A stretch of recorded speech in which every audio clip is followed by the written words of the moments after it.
And joining us now with more on the market's reaction to the Fed is Peter Cardillo, Chief Marketing Strategist of Rockwell Global Capital. Peter, thanks for joining us again. Good to be back. So the big takeaway, Fed Chairman Ben Bernanke saying that there is no preset course. He's saying that tapering could start at towards the second half of this year, going into next year. He didn't really say anything different, did he?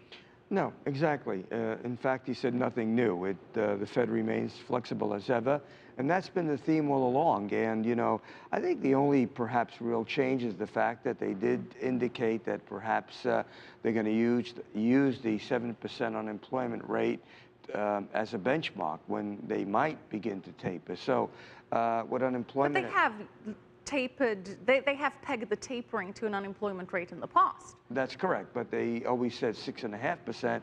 Now they're talking about 7%, which might be a good indication that when the unemployment rate drops to 7%, if it drops to 7%, then they will begin tapering. So, you know, with unemployment at 7.6%, 6 percentage points to drop by now to the end of the year makes me somewhat reluctant. Now, we got a lot of data on the economy from the Fed Beige Book as well. What did we take away from that? Well, the Beige Book, you know, again, a slight improvement, but again, you know, hiring was highlighted and it remains spotty at best. And so that probably was the key to the Beige Book survey. And of course, consumer spending is doing pretty good, staying at a steady pace.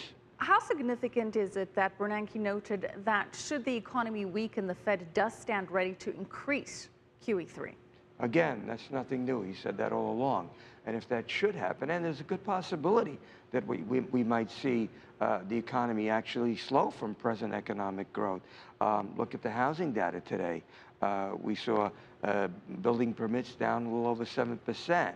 That just simply means trouble ahead.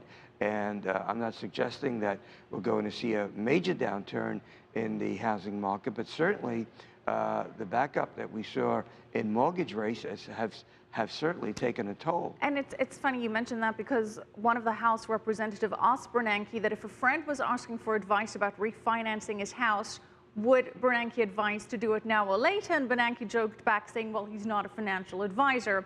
But we are already seeing an impact on the housing market with new construction down 10% in June. Do you expect then that the market is already pricing all of this in? To a certain degree it is. You know, the markets always seem to discount 6 to 8 months down the road. There is an element of that. But again, you know, I think it's a little too early to see exactly how much of a negative impact we're going to see from the speculative move that we had in the backup of yields. Now, one of the issues here has been the market reaction.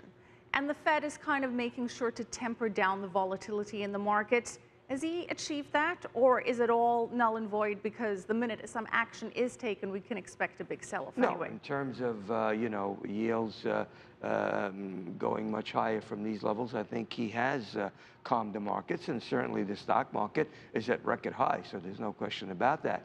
And you know what, I kind of think that the initial shock of him beginning to talk about trimming was just an excuse.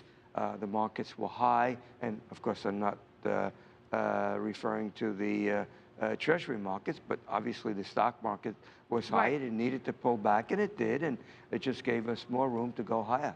And of course, many analysts are saying he's kind of leaving things relatively open for when he steps down in January and for the next Fed chairman to have some leeway there. Absolutely, and it certainly looks as though his successor might be as progressive as he was.